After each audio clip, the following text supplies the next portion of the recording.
Coast.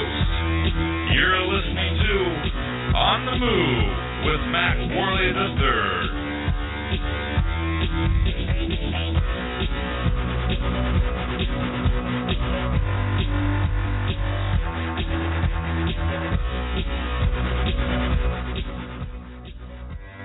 Hello, Mack Pack. It's great to be back with you today. I'm Mack Worley III, and this is On the Move, the show that attempts to inspire you to stand up for your rights. Today, we have a really, really good show in store for you. I am so excited about today. The date is November 2nd, 2014, and like I said, it's going to be excellent. So stay tuned. You do not want to miss a minute of today's show. Today's episode is titled, Who is Saul Alinsky? And we're going to be joined by special guest and YouTube personality Mark Shaw to analyze the liberal philosopher Saul Alinsky. We're going to deep dive on this subject, and I'm pretty excited to cover all this material. So, Mark, he's going to be joining us around 5:15 p.m. Pacific Standard Time. Again, that's about 8:15 p.m. Eastern Standard Time. And around 6 p.m. Pacific Standard Time, 9 p.m. Eastern Standard Time, we're going to be joined once again by my good friend and citizen journalist Dan Sandini of the Daylight Disinfectant to discuss the liberal gun grabbing that they're trying to do down in Portland and the legalization of marijuana in Oregon as well. So I'm really excited about that conversation. You guys can check Dan Sandini out at youtube.com/Daylight Disinfectant or daylightdisinfectant.com. And, I got a bunch of other articles and videos that I would like to cover today if we have time to get to it all. I'm not sure if we're going to, but it's going to range from a bunch of different topics. And as usual, guys, I would like to hear from you. So light up the Mack Pack lines.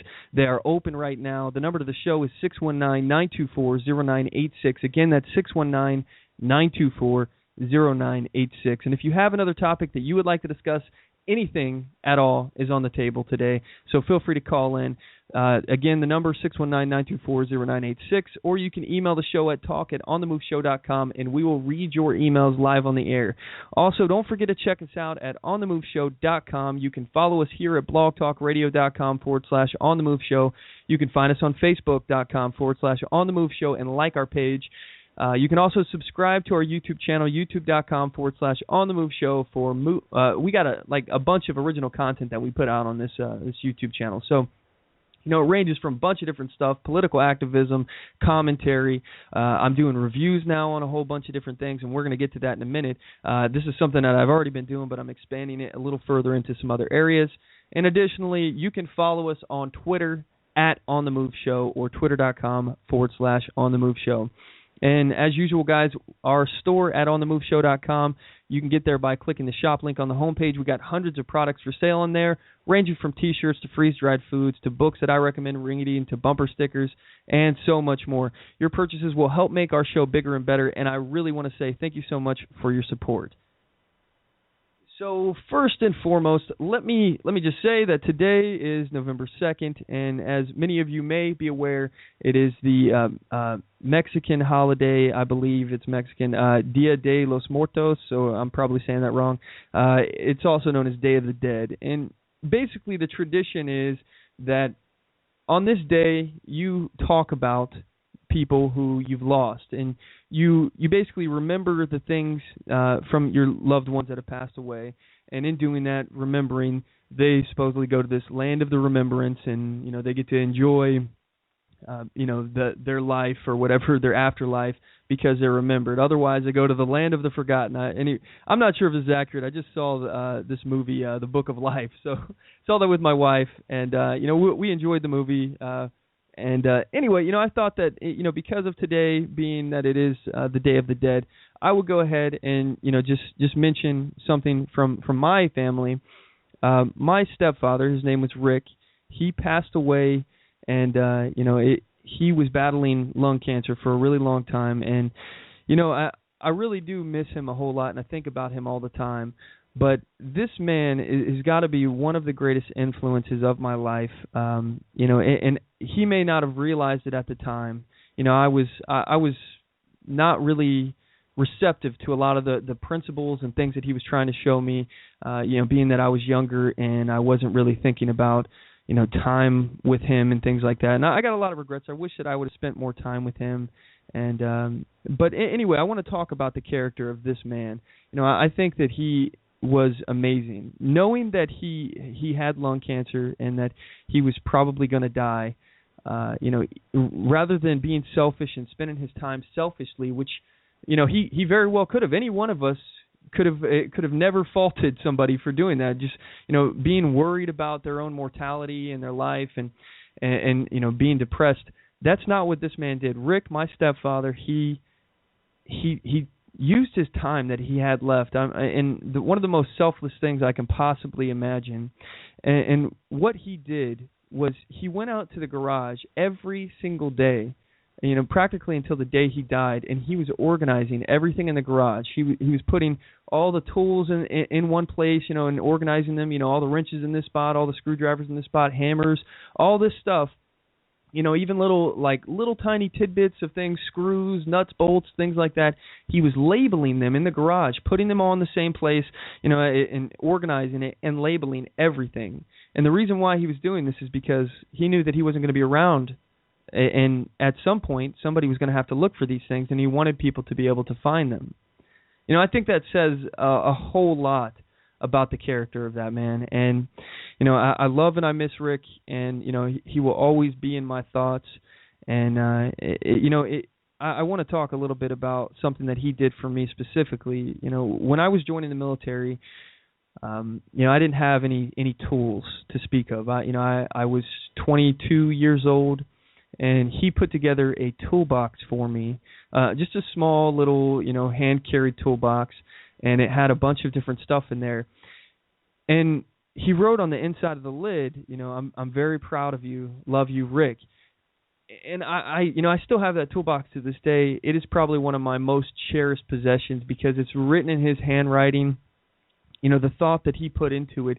To this day, I'm like, I wonder if we have anything like this. I wonder if I have, black electrical tape. And I'll pop open the toolbox, and Rick put in a roll of electrical tape. And these are all things he did, knowing that he was going to die. He was doing selfless things for other people. I get like a little choked up thinking about it. But man, I love that guy, and I miss him tremendously. Anyway, let's move on to something a little less serious here. Anyway, today is actually one day shy of our 1-year anniversary for our podcast. And I got to say, this whole experience for me has been incredible. November 3rd is our 1-year anniversary, so tomorrow we will have been doing this show for exactly 1 year. And first things first, I got to say to you guys out there, members of the Mack Pack, that I could not do this without you. And I really, really do value you guys listening and interacting and supporting us. And, man, you guys make the show. You guys are the reason why I do this. And this show is just as much your anniversary as it is ours here. So thank you so much. You guys, you will never know how much I appreciate you guys. This show could not go on without you. Otherwise, I'm just sitting talking to myself. I might as well be talking into an empty closet. So thank you, guys. Thank you for everything that you've done, all of your support.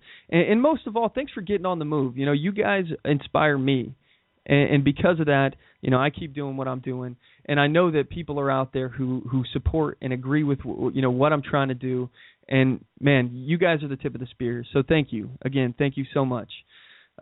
Anyway, we have a new direction that we have gone in our YouTube channel. And I want to play a video here that we just put out. It's we're now doing book reviews. You may, if you've been following the show, you may know that, I have been really into reading recently. But when in my youth, I haven't really been too much of a reader. I haven't really read too many books. I haven't, got too much into it. Every now and then I'll read a book, and this year I have kicked it up a major notch here. My reading has gone through the roof. I have gone through so many books now. And I'm going to start doing reviews on my YouTube channel, youtube.com/OnTheMoveShow. You guys can check it out. We did the first one already, and I reviewed one of my favorite books. I have to highly, highly recommend this book to anybody out there in listener land, in the Mack pack. You know, if you're looking to get a better understanding of constitutional issues that our founders faced, and then the argument for small government versus big government and things like that, these are all arguments that are as old as the founding of this country. I mean, probably as old as history. But I really fell in love with this book. It's a compilation of stories from our founders, and it goes so far in depth. Rather than just giving you a review over again right now, I will go ahead and play the review for you guys. You guys can hear it for yourself, and we'll be right back after we play this for you. Welcome to On the Move. Hey everybody, it's Mack with On the Move. Thanks for tuning in. Today I'm going to do something a little different, something that I've never done before, but I'm really looking forward to start doing. I want to talk about books. I want to do some book reviews and things that I think that are important to talk about. And one of these books that I want to discuss is this book right here. It's called Founding Brothers. It's written by Joseph J. Ellis, and I really found this book to be really informative. It helped me out a great deal in understanding the founding of this country and a lot of the debates that were had, constitutional and otherwise, within our founding generation. And it talks about a lot of details in this, and I really want to break it down a little bit here just to give you guys a heads up of what will be in it.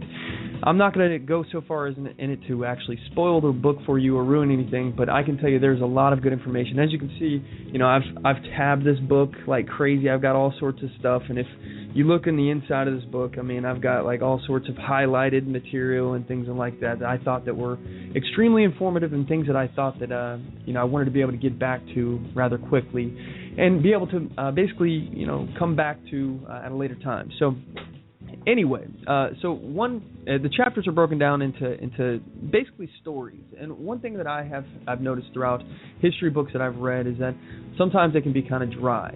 And, you know, it's just on this date this happened, on that date this happened, and these people did these things on that date. And it just seems like it's a flood of dates, and it just gets kind of boring. So I really like the way that Joseph J. Ellis, he wrote this book. It's just a series of stories, all that are independent of one another, but they can connect to each other and can basically give you an idea as to the thought process of our founders. And the chapters are broken down into the duel, the dinner, the silence, the farewell, the collaborators, and the friendship. And the duel, the first one, this is the first chapter, it starts out, this is a detailed account of the duel that was conducted between Alexander Hamilton and Aaron Burr. And, you know, there's not very many places that you can go to that you can find a complete detailed history of what actually happened, the events leading up to the duel, the events of the duel itself, and the events immediately following it. So it gives a nice breakdown of it, and it has a lot of information on it. I really like that chapter. The next chapter was called The Dinner, and that was basically a backroom deal that was made between Jefferson and I believe Alexander Hamilton, if I'm correct. But anyway, they were talking about he invited Jefferson. He invited all of these people over to his house for basically a dinner, and they conducted this backroom deal over where the new nation's capital was going to be permanently located. And it was in fact a backroom deal. So the next topic, the next chapter that was actually in the book, and actually it was one of my favorite chapters, it was called The Silence, and it was basically over the slavery debate. And this was in, I believe, the early 1790s when they were having this topic. It was brought up by a bunch of Quakers who had a petition that would basically abolish slavery. And what they were trying to do is abolish slavery, and a lot of people didn't think that it was going to go anywhere. A lot of people thought that this conversation couldn't even be had. That was why the silence is what they didn't even want to talk about it. According to the Constitution, the institution of slavery was actually protected until 1808. So the act that they were trying to do to actually have Congress pass a law that would outlaw slavery was actually unconstitutional. And it was thought that this was going to go nowhere and that nobody was going to pay any attention to this petition, and that if they didn't talk about it, nothing would happen. Well, as it turns out, Benjamin Franklin, he actually sponsored this petition as well, and it actually got a lot of light. And I won't go into all the details of it. The chapter talks about it, but Madison actually uses this petition in a way that they didn't expect it. So I highly recommend that chapter. Very, very good chapter. And then the farewell, that's talking about George Washington's retirement from political life and public life, and everything leading up to that and subsequently following it, and his reasons for it and his thought process behind it. So then additionally, we go into the next chapter, and that's called The Collaborators, and it talks about the relationship between Adams and Jefferson, John Adams and Thomas Jefferson, and how they began as friends. They eventually became political enemies, and then they went back to being friends a little later on, and they discussed that later.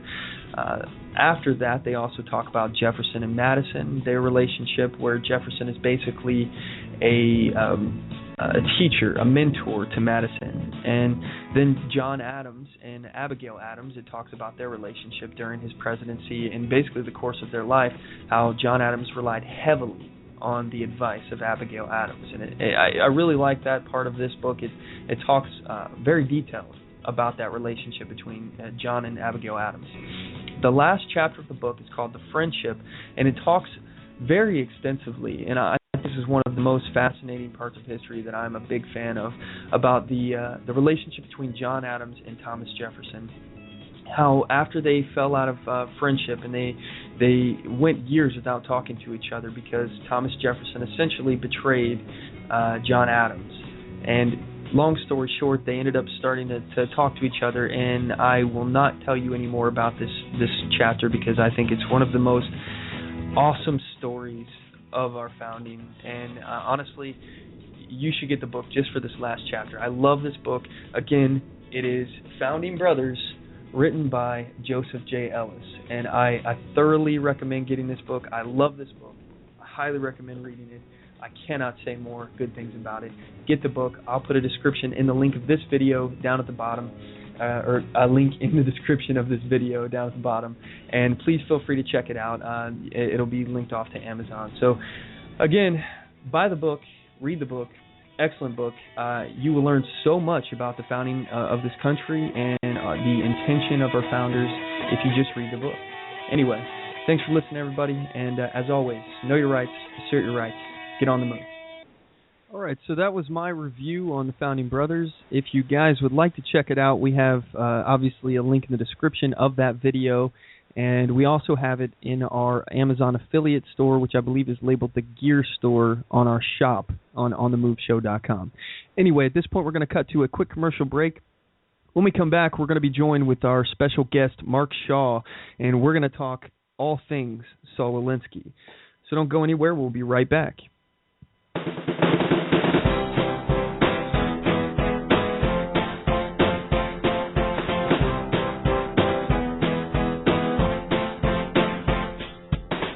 Support On The Move. Help us make this podcast bigger and better. You can do this by going to our store and purchasing one of our hundreds of products. All designs are original and made for patriots like you. Just go to cafepress.com/onthemoveshow. We appreciate your support.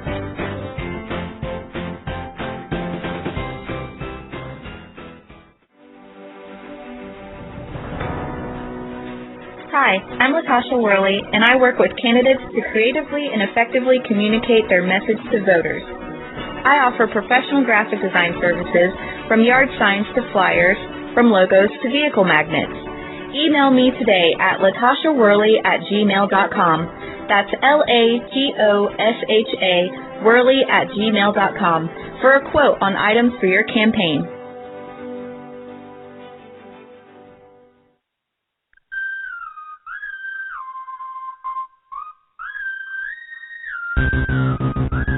Broadcasting from deep within occupied territory on the far left coast.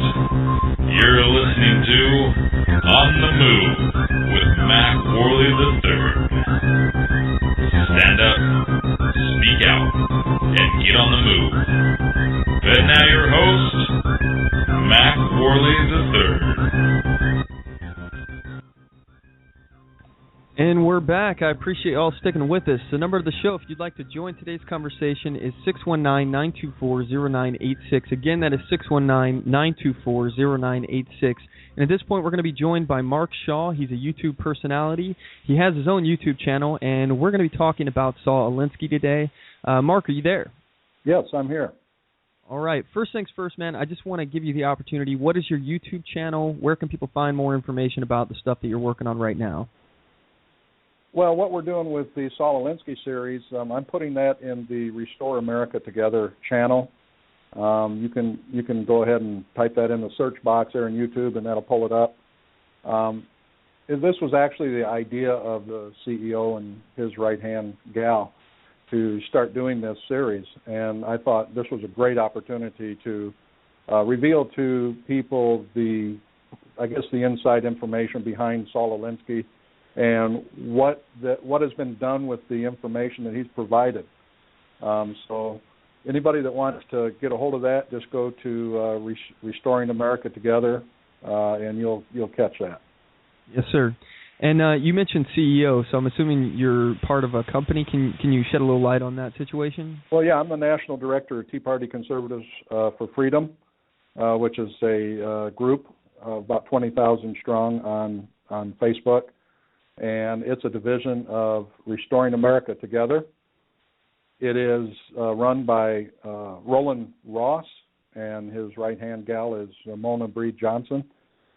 And they're the ones that kind of hog-tied me and pulled me into this. Yes, sir. So your series on Saul Alinsky, what are some of the topics that you've covered specifically relating to him? First, I wanted to start out before reading his book. I wanted to study the man and find out what kind of man he is, because a person's worldview is what informs them with regard to how they live life and what they say and what they present to others. And so I like to find out what type of person he is, a person is first before actually critically looking at their writings. And so in doing this, I found that, first of all, that Saul Alinsky was a utilitarian. Yes, sir. And a utilitarian is just somebody who believes that the means pretty much is always justified by the end. Yes, sir. And there's also another term that is used often along with utilitarian is pragmatism, which everybody thinks of pragmatism as simply something that works. You know, you're pragmatic, you do what works, but when you take a utilitarian and apply pragmatism, you're without a moral foundation, and so it doesn't matter what you're using. It just matters that you accomplish your end result. Yes, sir. So before we get into the utilitarianism side of it, because I've actually covered utilitarianism at great length on one of my previous episodes here. I've been going to a philosophy class, and I didn't know what utilitarianism was, and then I started researching it for my class, and I found out a whole lot about it. Yeah, it's something that's prevalent in our culture today in America.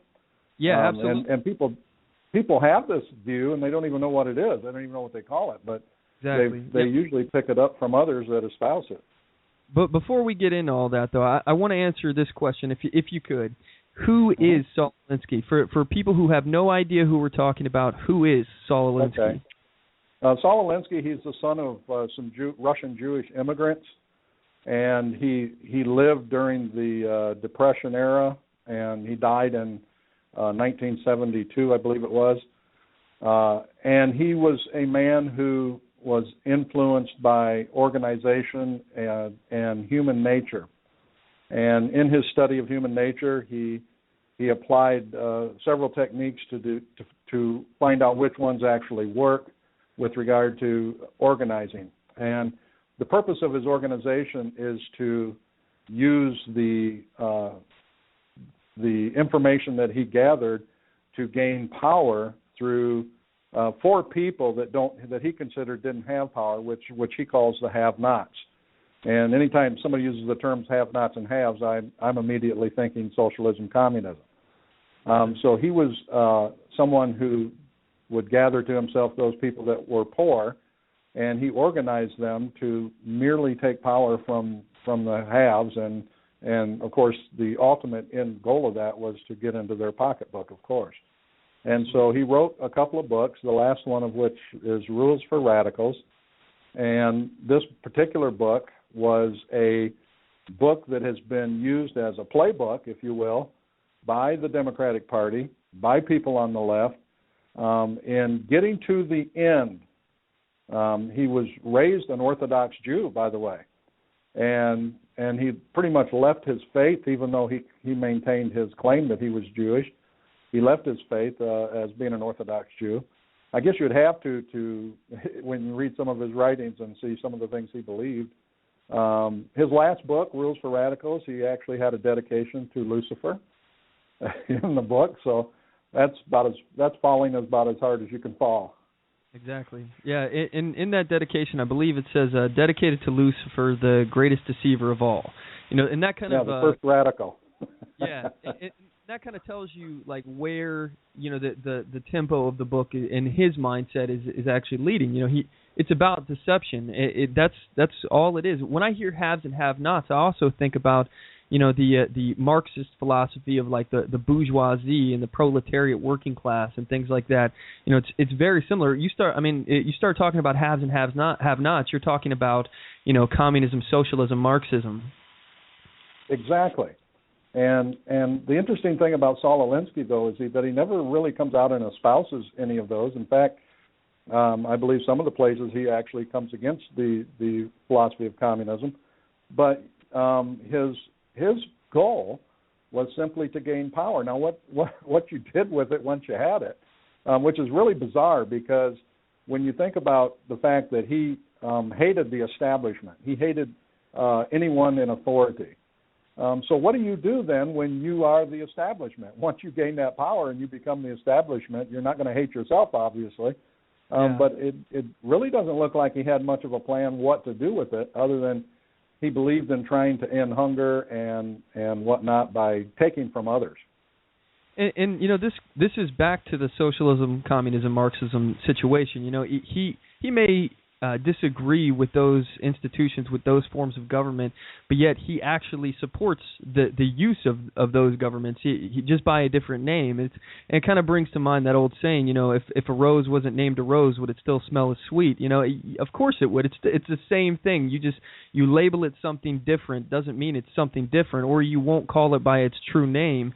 That doesn't mean that any properties change. And this is part of the Rules of Radicals playbook is you change the names of things in order to make them more receptive to the public, because they know that people don't want other people's hands in their pocket. So if you call it something else or you don't call it by its true name, you'll be able to get support, and that's where it ultimately comes to. It's the ends justify the means. You can lie, cheat, steal, as long as you get the end result that you were going for.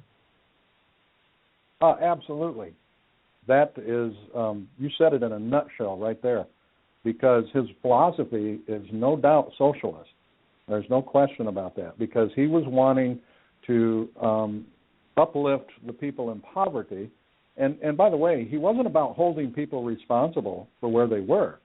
It was just a matter of, if you're in poverty, you need to organize and build your group and go against the haves and take what's yours, rightfully yours.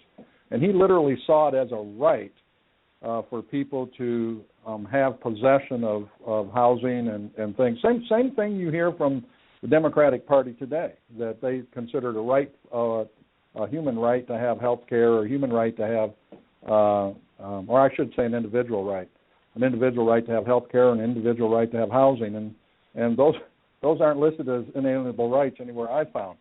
And exactly. What's so great about this country is that it gives opportunity to all, and each person can go out there and make it for themselves. And the harder you work, the luckier you get. And so the more you put the effort in, the more you get out from it. Now, I realize there are some people that are poor and they're handicapped and they are in a problem where they can't help themselves. And, of course, we're all for helping people in that condition. But for those that are healthy and can work, and can get a job and can get an education, get out there and do it. You'll be surprised how much easier it is to live that way than to be a slave of the government. Yes, sir. You said it, man. You hit it nail on the head right there. You know that this is what rules for radicals, the Saul Alinsky strategy, and it's like you said, it is the Democratic playbook of what's going on. You know that they vilify people who have worked hard and earned things that or maybe they just got lucky, or maybe they were born into a rich family or something. But in either case, you know, that their stuff, their valuables, their utility, as you know, we'll get into with the utilitarianism, doesn't belong to anyone else. No one else has a right to it unless they took it from somebody else, in which case that's a whole different story. But what we're talking about is the difference between, you know, the haves and the have-nots. And I think it's important to note that every time that somebody does something and they work hard, they hustle, even if they're not getting the next step of utility, or they're not increasing their station or their class, or if you want to look at it in the Marxist terminology, everything that you do opens a door or a window to something else. Every time that you apply for a job or you get a job somewhere, you're gaining a little bit more experience that you can add to your resume to take somewhere else with you. But this whole philosophy of Saul Alinsky is, people are owed certain things. You are owed health care, which is to say, you're owed the time of the doctor, the money for the supplies, the time and money spent to research the medicine. This is all things that you have an entitlement to, which I wholeheartedly disagree. We're becoming too far of an entitlement society as it is. You don't owe anyone anything at all. You only only thing you owe them is not to hurt them or to cause them pain or suffering or try to steal their money or something along those lines. You just owe them dignity and respect, and that's it. Yeah, absolutely. And some of the things that people don't know about Saul Alinsky is that he attached himself to the Capone gang, and he got in with the Capones by he was going to write. He was in college for criminology. He was going to do his doctorate thesis on the Capone gang. And so he joined himself with that and got hooked up with Nitti, which was one of their top executioners. And it's amazing when you read about how he talks about it. He speaks of those things never in moral terms, but simply tries to say, well, why don't you do it this way? It would be more efficient to kill someone in this manner. And you can tell the guy is amoral. He just has no morals one way or the other. And since you're talking about morality, let's actually deep dive into this philosophy. It's an ethical theory, is what it is, of morality and ethics, called utilitarianism. And ultimately, and it's really weird to me, because when I hear it, I suddenly, I'm feeling, without even it being associated with socialism, Marxism, communism, when I'm hearing it in my college class, this philosophy class, they're describing it. And by the way, boy, do they talk about this utilitarianism. I'm in another class. It's an ethics class, and this is the number one topic that we're talking about this week. So I just went from a philosophy class where they talked so much about utilitarianism, and now to an ethics class, and they're talking about it again. This theory is so pervasive in this college mindset, this liberal college mindset, where they, all they're doing is touting how awesome utilitarianism is and how amazing it is. But to give a little brief history for those of you who don't know, it was made famous by the writings of John Stuart Mill. He was talking about it. And long story short, the brief explanation of utilitarianism is that you want to do an action that will create the most utility or happiness for the most amount of people while creating the least amount of suffering possible. So, and that in and of itself, they, the textbooks, they all say, because of that, it's very, it's something that everybody tends to like, and they can see that it's a common sense kind of thing. But when I hear this, I look at some of the things that people said against utilitarianism, and one of the things that they mentioned was the tyranny of the majority. Do you have any information on some of the debates on that? No, I don't. Okay, well, the tyranny of the majority, utilitarianism, again, it's an ends justify the means. It's a consequential theory. So what that means is that it doesn't look at the acts in terms of morality. It doesn't, if me killing somebody, for example, all right, here's an example that was given in the book. If I'm a doctor and I have a patient that has organs that I can harvest, and those organs would save 5 lives, the utilitarian would think, oh, it's better for me to harvest these organs off of this one person and save 5 lives and save this one person because the ends justify the means. We're creating more utility for these 5 people than we would be for saving this one person, and we're also lessening the suffering of all these 5 people. And if we didn't do that, if we do that, only the one person is suffering that we took the organs from, as opposed to the 5 that we wouldn't have given organs from if we don't do this. Right. Those 5 would be suffering. So the suffering is lessened, the utility is increased.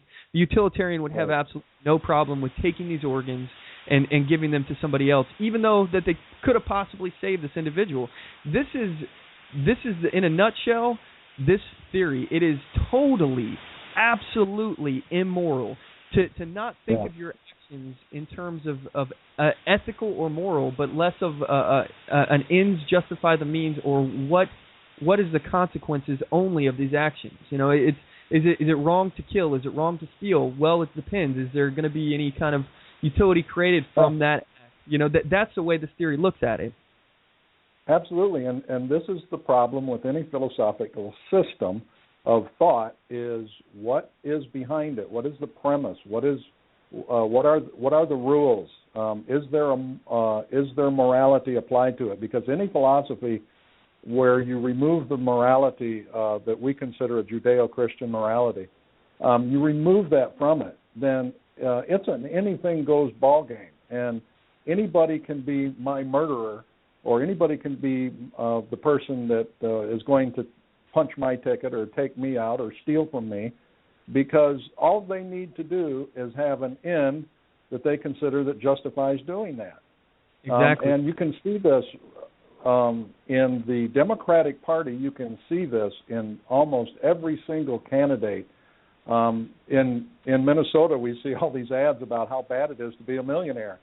You know, if anybody was hoping to be a millionaire, they're probably disgusted now because they must be terrible people. And what's funny about that is the person running the ad is himself a millionaire. So that's what's different about how the Democratic Party is using utilitarianism. That's why I call it neo-utilitarianism, because their ends are not actually their ends. They say they want a better humanity, or they want to help the poor, but the reality is they want to maintain power.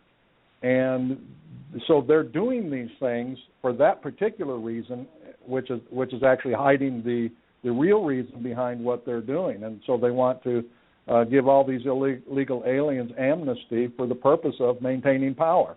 Everything goes back to that end, because when you look at Saul Alinsky's book, it was all about gaining power, and that's what they're in it for. Yes, sir. Yeah, absolutely. I could not disagree with you more. It is all about gaining control, all about gaining power, and the ends justify the means. So that means if they can trick people and deceive people, and again, this book is dedicated to the greatest deceiver of all, Lucifer. So this gives you an idea of the mindset here. You know, the greatest deceiver of all. So they're deceiving people, saying that they care about the poor, all these programs that they're trying to do, when in reality it's not about that at all. And in fact, as we know now, these programs do more to harm the poor than any other program out there. The programs that are designed to help them end up actually shooting them in the foot. But it's all deception. That, you know, we look at the Democrats, or if you were an uninformed voter, you would look at the Democrats and say, oh, these guys care about the poor, and they're against those evil billionaires and millionaires. However, most of these people are billionaires and millionaires, and I personally have an issue getting lectured about how wrong it is to have money and to be a millionaire and a billionaire from people like Obama and Bloomberg, who happen to be outrageously rich. You know, this the pot calling the kettle black. How can they get away with this is unbelievable to me. Yeah, and you know, it's so obvious, but so many people have been galvanized, and this is one of the things that surprised me about Saul Alinsky in his book, is that he realized that if he concentrates just on the poor, they're never going to have the success that he looked for. And so he realized that he had to penetrate the middle class and to start pulling off sections of the middle class. And the only way they could do that is to literally change the worldview of those particular segments of the middle class. And so as we can look now, from 1972 to here we are in 2014, it's worked. And now we have an electorate that is almost half and half, which is just unheard of when you think of some of the things they're espousing. But most of the people that he pulls off, they don't think through the philosophy to its end. Even when you consider moral relativism, people usually don't think that through to the end. And they make moral statements when moral relativism isn't supposed to make a moral statement, exactly. But they make moral statements all the time. And so they're easy to call them out on that and ask them if they believe that in an absolute way. The thing about moral relativism, and for those of you who aren't familiar with this is the concept of the ethical theory that you shouldn't judge a society that you're not a part of, or an individual or a group of people that you're not a part of, because you can't possibly know what it's like to be a part of them. You can't possibly have all the information. So because of that, you should not make any kind of judgment based on that. Well, and I've actually just written a paper on this, and I am 100% against relativism. I think it goes at the heart of human nature. It speaks directly against what we know in our hearts is wrong or right. And the fact is, judging and judgment calls, that is a evolved behavior that we have learned over the centuries to avoid danger and avoid bad situations. And every time we make a judgment on something, we're determining that, that is not good for us and that we don't want to be a part of something like that. So I think that relativism is probably the worst apathetic moral philosophy that you could possibly ever have, because how can you not make judgments on something? And additionally, if the left is talking about moral relativism, I find it a little bit ridiculous that they can claim to be all about, minorities and things like that when you're against relativism. So how can you judge that it's wrong to be racist, it's wrong to be prejudiced, it's wrong to impose your will on the minority simply because you're the majority, which, by the way, is one of the founding hallmarks of utilitarianism. So I find it odd that most of the people on the left are utilitarians and they believe in moral relativism, but they don't actually follow moral relativism. And utilitarianism goes directly against any kind of social change movements. The civil rights movement, it could have never happened if everybody was moral relativists, because we'd be like, well, how can we judge these people to be racist? There's no way that we could ever justify making any change within our own society if we all were relativists. Well, the whole idea is self-refuting. When somebody tells me you're not to judge, that in itself is a judgment. When somebody says, or if I ask them, do you believe in an absolute truth? They say there's no such thing as an absolute truth. And I ask, are you absolutely sure? So, these statements are self-refuting. You can't live that way. It's impossible. And so I always watch for them to make moral statements, and then I call them out on that. This is what we need to do as a people in America. We need to kind of get a little savvy with regard to these things and start challenging these people when you hear them making these kinds of statements, and don't let them get by with it. Because once they've been hit with the challenge, they're going to be a little bit less likely to keep repeating that as people will keep challenging them on that thing. Yes, sir. And the biggest tool that they have in their toolbox is ignorance. They hope that none of us know what they're talking about. So when they use terms like utilitarianism, they hope that a vast majority of the population will not know what that is. When they use terms that are key words to these philosophies, we know, knowing what these things are, what they're talking about, but they hope that most people won't, and they're not coming after the educated voter. They know that they can't win the educated vote. So what they do is they go after the uninformed vote through tactics that are emotionally driven and things like that in order to get people's vote who don't know anything about what they're voting on. And that is their... Go ahead. Oh, I'm sorry. That was it. What'd you have? This is why they've gotten a hold of the education facilities, because if you're going to take a culture, you have to dumb them down with regard to critical thinking. And so we have a culture that doesn't engage critical thinking. So if something sounds good, they accept it based on the fact that it sounded good, rather than thinking that through to the end. And so what we want to do is we want to raise people's antennas and get them thinking again and get them critically analyzing what is said. The great thing about truth is it's easy to defend. And the hard thing about deception is it's really hard to defend. Yeah. And so when you're on the side of truth, it's easy to win the argument. Yes, and sir. so getting people engaged in the argument, because for the most part they've been afraid to, because they don't feel like they've been equipped enough to challenge someone. But it's really simple to challenge them. Just watch for those moral statements from a moral relativist, and you can find self-refuting speech all the time. Yes, sir. Yeah, absolutely. So, hey, Mark, we got to cut to a quick commercial break, and when we get back, I want to talk a little bit more about this with you. But I also see that we have a caller on the line. He wants to talk about marijuana and the Second Amendment. So, when we come back, we're going to take that phone call real fast, and then we'll come back to you and everything. Do you mind sticking with us for a little bit longer? Sure, no problem. Okay, great. We'll be right back, guys. And like I said, we're going to take some phone calls and everything. If you guys have anything on your mind, the number of the show is 619-924-0986. Again, that's 619-924-0986. Or you can email the show at talk@onthemoveshow.com. We'll be right back.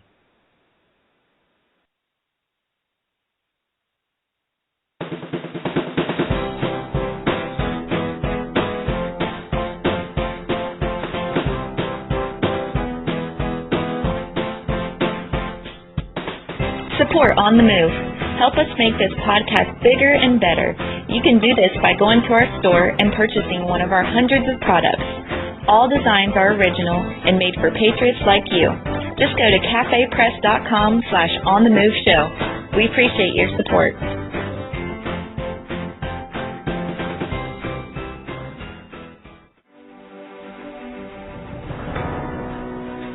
Hi, I'm Latasha Worley, and I work with candidates to creatively and effectively communicate their message to voters.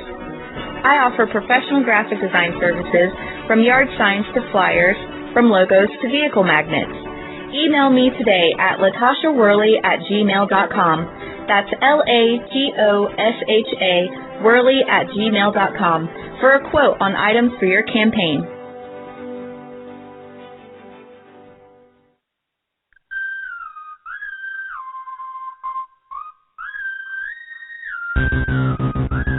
Broadcasting from deep within occupied territory on the far left coast. You're listening to On the Move with Mack Worley III. Stand up, speak out, and get on the move. And now your host, Mack Worley III.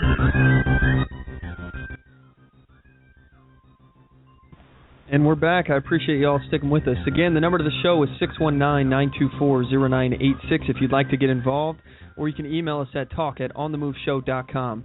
Right now, we have Mark Shaw on the line. He's going to hold for one moment while we take this call from Joseph. He wants to address the legalization of marijuana and the Second Amendment. Hey, Joseph, are you on the line? Yes, sir, I am. Thank you for having me on. Oh, thanks for calling in. So what's on your mind? First, I want to address the issue of the legalization of marijuana. First and foremost, I adamantly think that marijuana definitely is a gateway drug. There's been many studies that have come out, different cancer research studies, giving the devastating results of people who even short-term or long-term use marijuana. But I understand the argument of many states as to why they want to legalize it. And one of the main arguments is, A, it's a low-level crime, and it just costs so much at the state level to prosecute these low-level crimes and also incarcerate people who are convicted for illegal use of marijuana in the 48 states that have not yet legalized marijuana for recreational use. And at the same time, it costs a lot of money for the police enforcement to enforce the laws on the books. So that is the only area where I can understand the argument of why marijuana is moving closer and closer to being legalized in many states that currently are taking it up on the ballot for legislation. But so it's kind of mixed emotions. Joseph, let me ask you here. Do you support and would you vote for legislation to legalize marijuana?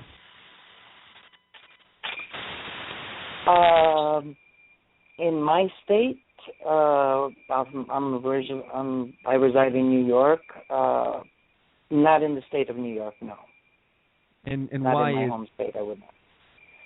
Well, because I look at it as a state by state, kind of like a case by case basis. Each state has different circumstances. New York is one of if not the most overpopulated city in the country. Also has one of the highest crime rates. So to do that with such a high population probably wouldn't be a good idea, because then the marijuana would wind up just going into the black market and would wind up costing a lot more, and would have the propensity for more people to break the law. Well, 1 second, Joseph. I want to address this here because we're touching on an issue here, and I have to ask you just a quick yes or no question. Do you think that the government should be able to tell you what you can and can't put in your body? Absolutely not. No, I think the federal government should stay out of that. I think that we need to go back to the Constitution. And I think that the states should be able to decide what is best for their state, and they should be able to craft laws that they feel would best suit their state and and the people of their state. So I adamantly believe in the Constitution and enforcing that, and I feel that the federal government doesn't believe in the Constitution. Let me touch on this for 1 second, Joseph, here, because I want to get to the heart of the matter here of this, because I'm all about state sovereignty. I love state sovereignty. I think states have a right to govern how they wish. But at the same time, the question that I asked wasn't, do you think the federal government has a right to tell you what you can put in your body? It was, do you think the government has the right? And that includes state, local, city, or, through anything like that. Do you think that the government, period, has a right to nanny state and say what you can and cannot put in your body? Absolutely not. Okay, so if that's the case, then how can you support the state government deciding what you can and can't, but you have a problem with the federal? You see what I'm getting at there? Because each state crafts their laws depending on the unique circumstances of their states. So the problem right now with the current Obama administration is the Obama administration, which has shown that the policies have failed, believes that the government is a one-size-fits-all. But the government should be able to pass laws at the federal level that is a one-size-fits-all, and that is just not the case. Each state is uniquely different in its own perspective, and that is the main reason why each state do craft the laws that best suit their state, because each state has different circumstances. It's comprised of different population, demographics, ethnicities. So it's a whole different ballgame. What New Yorkers want to be passed legislatively may be the polar opposite of what they want in the state of Texas, for example, or in the state of Arkansas. So for the federal government to just come in and intervene and say, well, we're going to disregard what New Yorkers feel or Californians feel, we're just going to put a big size fit all. That is what the people are repudiating. The people don't want that. The Constitution clearly states that the states have the right to craft laws that best suits their states, and the Constitution does back that, and I adamantly believe that it should be a states' right issue. I will 100% agree that states have the right to govern, but this goes against you're saying that you agree that they should be able, the state government should be able to make laws restricting marijuana use, but previously, just a little bit ago, you just said that they don't have the right to. You don't believe that they have the right to. So if they don't have the right, and you don't believe that they have the right to tell you what you can and can't put in your body, any legislation that is the government. But the government is at the federal level. The government is at the federal level. The state is different. I'm talking about all government. I'm talking about local, state. And I asked you the question. Oh, okay. No, I'm sorry. I didn't hear that question correctly. No, if you're specifying which type of government that I believe should administer that, no, I don't believe it should be done anything above the state level when it comes to what you should put inside your body. And I think in many cases the states have the ability to handle their own laws and legislations more efficiently than the government. So I apologize, I did not hear your question completely. I thought you were just referring to the federal government. No, I adamantly believe that the states should have the right to intervene and pass the laws of the land, pass the laws in their state, because at the end of the day, it's the voters of that state that are going to go to the ballot, and it's the voters of the state that are going to decide what's best for them. But at any other level above the state, when it pertains to that specific issue, no, I do not think that anything above the state should decide that. This is where we're going to have to disagree, and I really do appreciate you coming on. If you want to stick around, I want to talk more about this with you, but I got to get back to Mark here. He's waiting on the line, but I'm just going to have to respectfully disagree and just say, where I stand on this issue is that, yes, states have rights. They have the right to govern the way they see fit. The federal centralized government has no authority whatsoever to impose its will on sovereign states. They have their own ability. However, where we differ in this statement here is that democracy is not what this country is about. This country is about individual rights. And I believe personally, and I believe the Constitution backs this up according to the 10th Amendment, that all rights not deemed constitutional as for authority for the government is given to the states and the people. Nowhere in the Constitution says that the state governments or local governments have the ability to govern what goes into your body. All of that is left to the states and the people, and I believe that is one of those authorities that is left to the people. Who can tell you what you put in your body? I believe that is up to you, and I don't believe the state government, the local government, the federal government, or any international tribunal has anything to say about what you put in your body, because the only person that can make that decision is you. That's my opinion, and I don't personally think that prohibition on any issue will solve it. I don't think that it's going to change anything, and in fact, I think that it makes problems much, much worse. And not to mention, it's an individual right. What you choose to put in your body, that's up to you. The state just needs to leave themselves out of that. Anyway, I have Mark Shaw back on the line. Sorry about the hold there, Mark. I want to get back to you, give you another opportunity here to tell everybody more about your stuff that you got going on, your website information, YouTube channel, all that good stuff. Can you give some more information on that, please? Yeah, sure. We have a Tea Party group called Tea Party Conservatives for Freedom. So just type that in the search box of Facebook, and you'll get there. And then we have all 50 states covered as well. So you can just type in your state and then Tea Party Conservatives, which will pull up that group for you with regard to your state. And you can get information with regard to local elections and hopefully what you can do to help the candidates that you would like to win. Sure. So that's primarily our most effective tool. There's RestoringAmericaTogether.net, which is a blog where I write some articles, and you can connect to all of our groups right from that page as well. There's links to everything. So if you go to that website, that'll get you just about everywhere. Yes, sir. Well, I sure do appreciate you coming on the show. It has been really awesome to have you on. I'd love to have you on again sometime. And if you do me a favor and you send me a link on Facebook to all your website information, I will post it on our webpage and our group as well, so that our listeners can check out more from you. And again, like I said, it has been an absolute pleasure having you on the show. Thank you so much for coming on. Well, thank you, Mack, for the opportunity. I really appreciate it, and we hope to see you again. All right. Well, thanks so much. You take care, Mark. Sure. God bless. You too. All right, guys. So at this point, I want to bring Joseph back on the line here. We're minutes away from having Dan Sandini on the line, and we're going to talk about some of these issues here, the legalization of marijuana and the Second Amendment as well. So, I figure we'll go ahead and just talk about this with Joseph. In the meantime, he's still on the line. Hey, Joseph, you there? Yes, sir, I am. Okay. All right.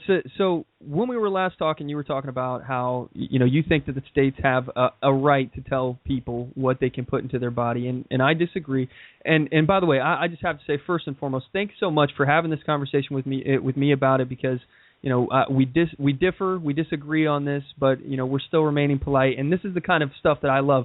I love to talk about things, especially with people that disagree with me. I'm not a big fan of preaching to the choir. So having these conversations with people that disagree with me in a respectful debate. I love this kind of stuff. So first, thank you for that. And secondly, what are your thoughts on what I was saying as far as, I don't think that the government has, any government whatsoever has any right to tell you what you can and cannot put in your body? Well, where I differ is there are certain things that should not be put in our bodies, such as narcotics, cocaine, meth, things that could be dangerous if it were put into young children's hands, adolescents. And so there has to be a limit. But let me emphasize that how the electoral process works is when states are going to pass legislation, a lot of the time, most of the times, people are going to vote on that piece of legislation.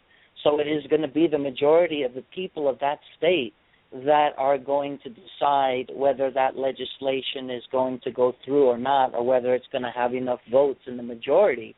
So it's not actually the state deciding or mandating upon the will of the people of their own prospective states. It's the state's politicians who are proposing different proposals and different pieces of legislations, and is the people who have the say in going to the ballot box and being able to decide, yes, I want to vote on this proposition, or no, I don't want to vote on this proposition, as it was done in the state of Colorado and Washington, which became the first two states to legalize the use of recreational use back in 2012.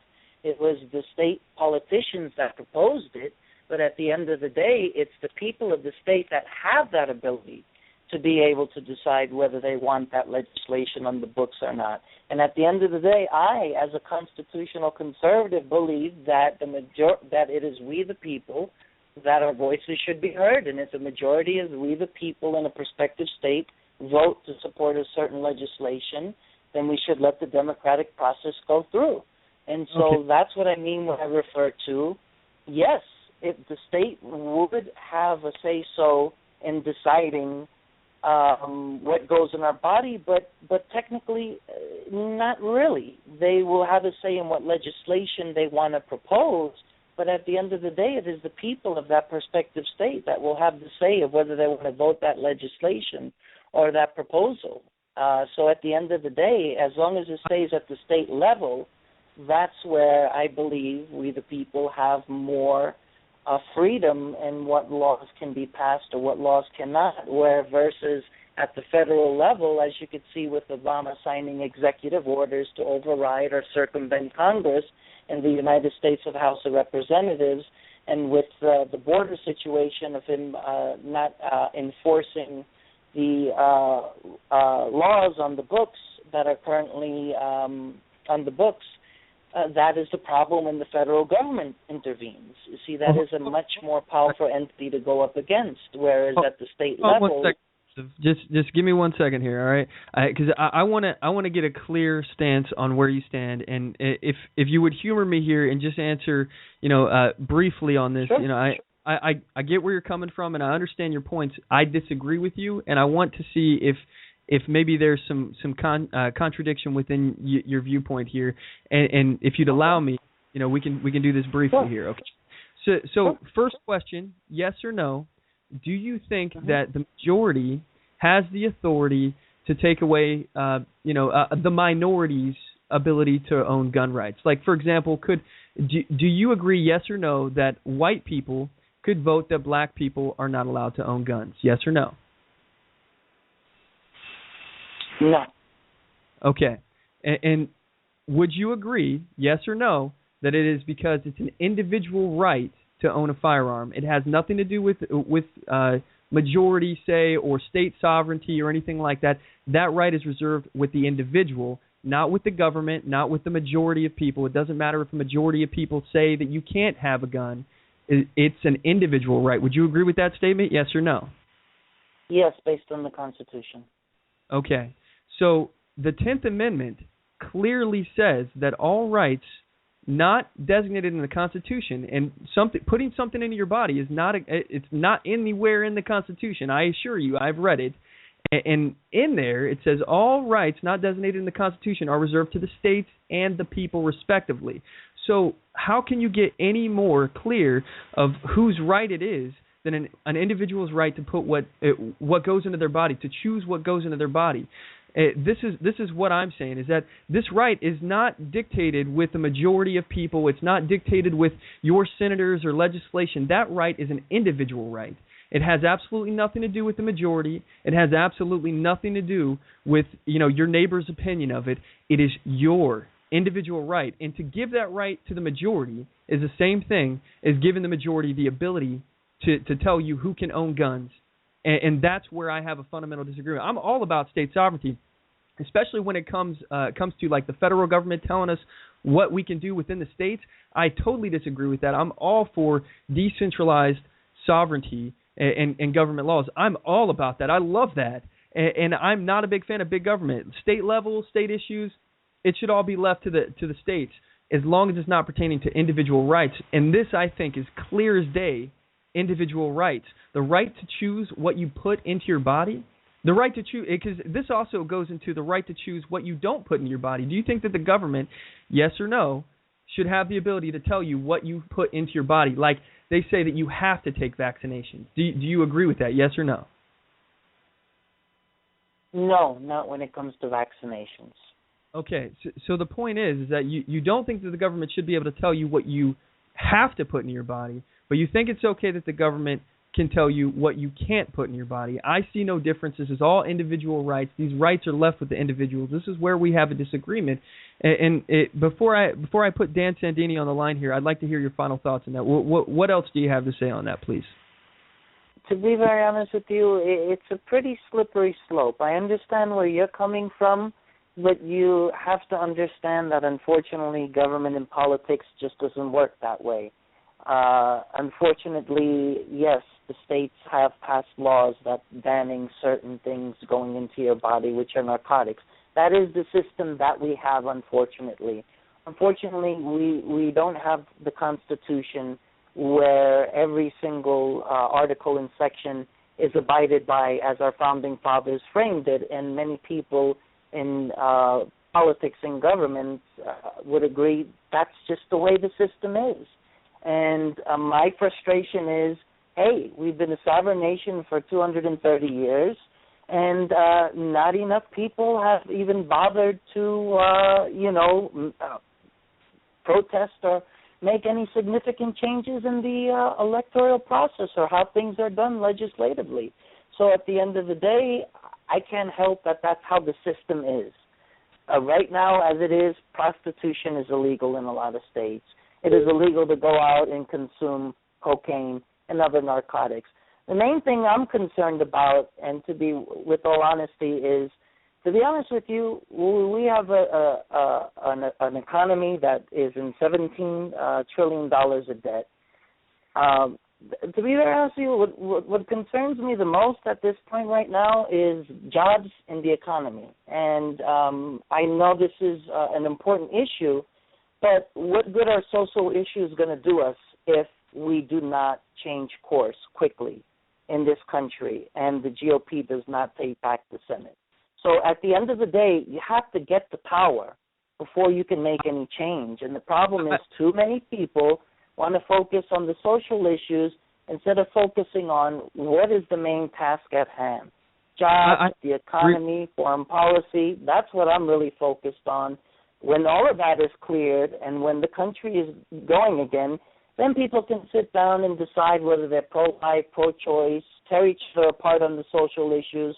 Right now, the social issues don't serve any good if this country goes bankrupt or goes into free fall, and we cannot sustain the current path fiscally that we are on, and we must change course, and we must change course quickly. Otherwise, everyone can forget about the social issues because nothing will exist in this country if this country goes bankrupt, and that is what I am fighting for as a conservative.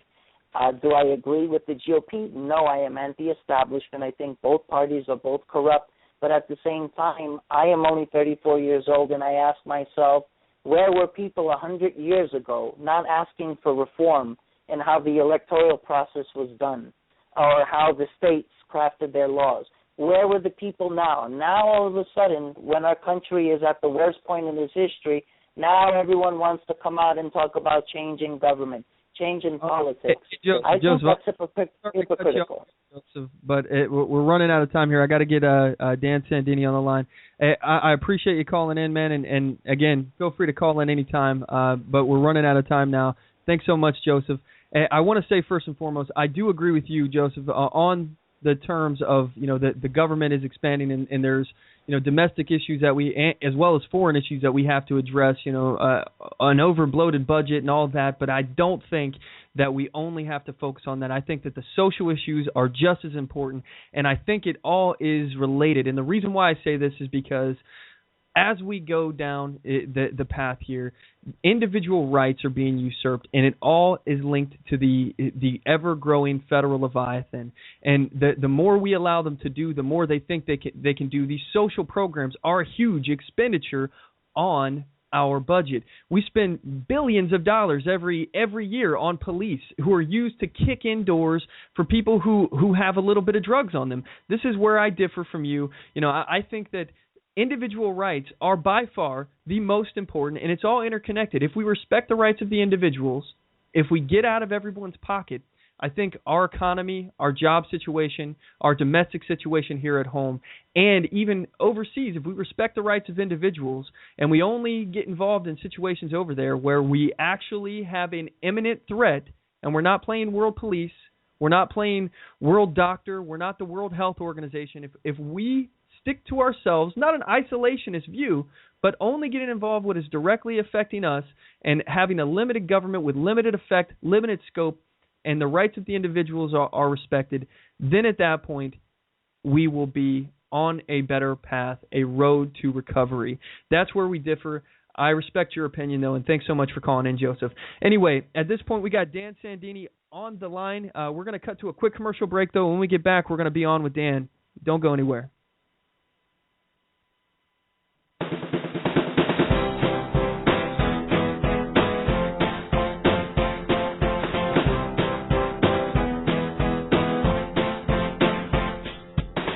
Support On The Move. Help us make this podcast bigger and better. You can do this by going to our store and purchasing one of our hundreds of products. All designs are original and made for patriots like you. Just go to cafepress.com/onthemoveshow. We appreciate your support.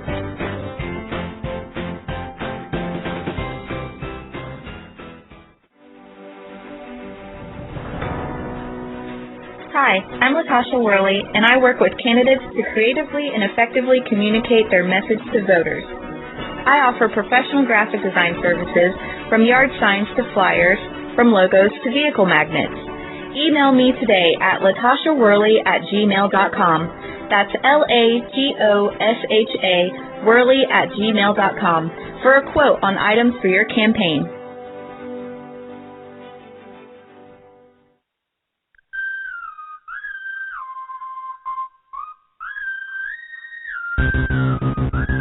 Broadcasting from deep within occupied territory on the far left coast.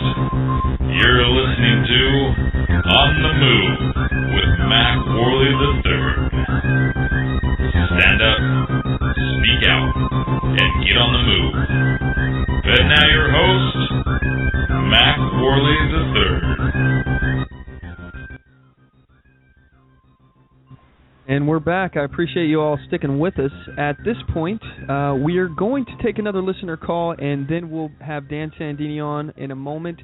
Dan Sandini from the Daylight Disinfectant, daylightdisinfectant.com, and youtube.com/Daylight Disinfectant. Check out his stuff. I'm really excited to have him back on the show. But first, we have a listener who wants to make a comment about individual rights. Jonard, are you there? Yes. How you doing? I'm doing great. What's on your mind? Oh, I just, was listening to the debate with Joseph on the line, and I just wanted to say about the individual rights. It is up to the individual, and that's the point. That's part of what educating the individual is all about too. If you don't educate the person about the proper way of gun laws, what the health, the different things of what can you put in your body that's healthy and not healthy for you. you're just going to have a group of people just running amok, doing whatever they think they want to do. Exactly. Yeah, I could not agree more with you. And I think it's really important to say, the distinction that was made in that debate. Is do you think that the government has a right to force you to put things into your body? And people don't agree with that. No, that's horrible. The government can't tell me what I have to put in my body, but then the same people are okay with the government telling you what you can. And I think those two are interchangeable. They're linked together. If they can tell you what you can, they can tell you what you can't. And if you don't agree with one, you don't agree with the other. That's just my opinion.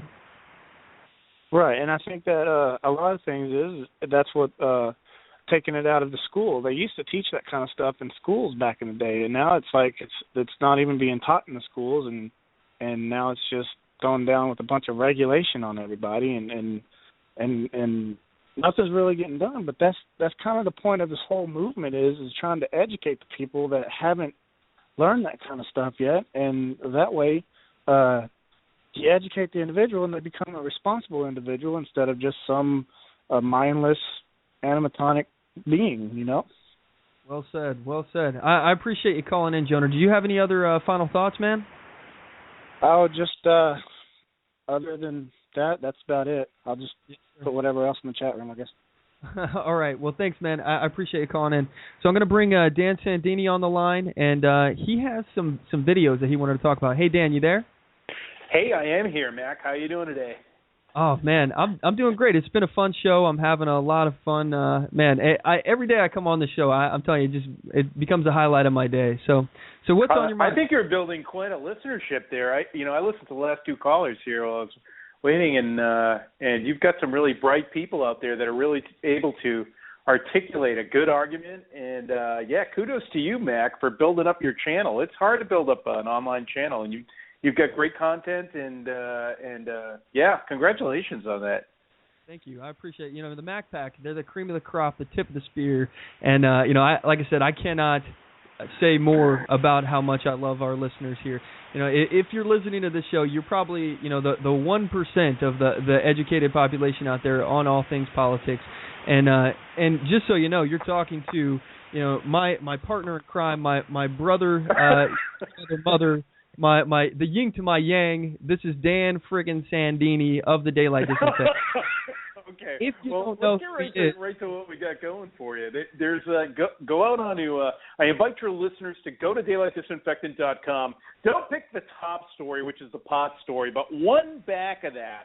I had the opportunity, and I know that most of your listeners will know who Gabrielle Giffords is, who is the representative who was shot in the head by a lefty lunatic down in Arizona. And in her recovery, this poor soul, they have paraded her around like a meat puppet throughout the United States, trying to gather sympathy. She can barely gather a thought or a word.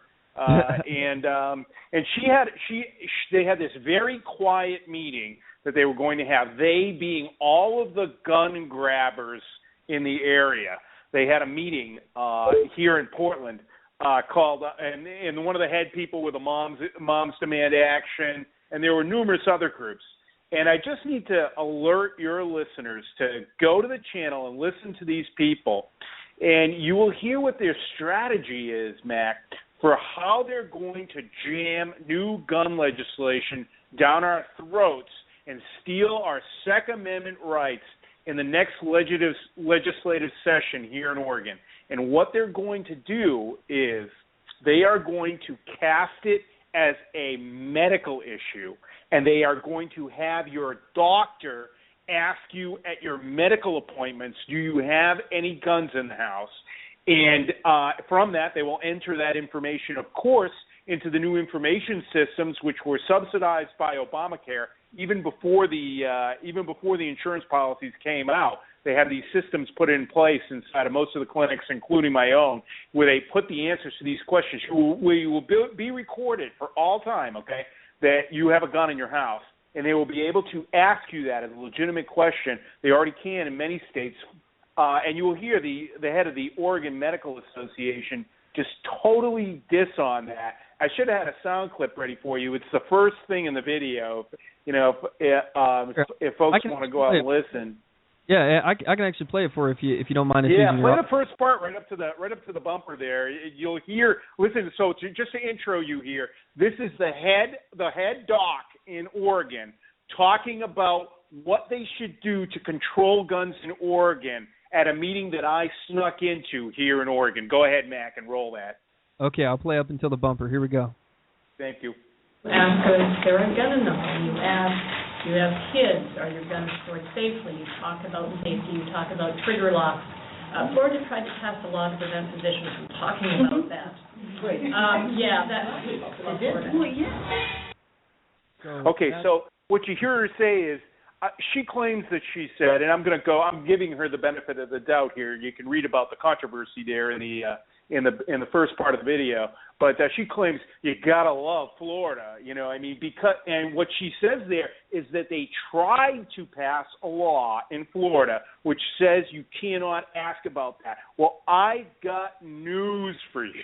Okay, let me get her name while I'm talking to you, but she's telling a mistruth there, or she's not being 100% truthful. She's, as we used to say as Catholics, she's lying through her omission, because in Florida they did pass such a law. Maybe you have a listener out there that can call in, because they alerted me when they saw this video. Somebody from Florida got on the chatter and told me that not only did we pass it, her name's Dr. Emery, okay, and she is the head of the Oregon Medical Association. And for her information, it withstood the appeal to the 11th U.S. Circuit Court of Appeals, so that your doctor cannot ask you about that in Florida.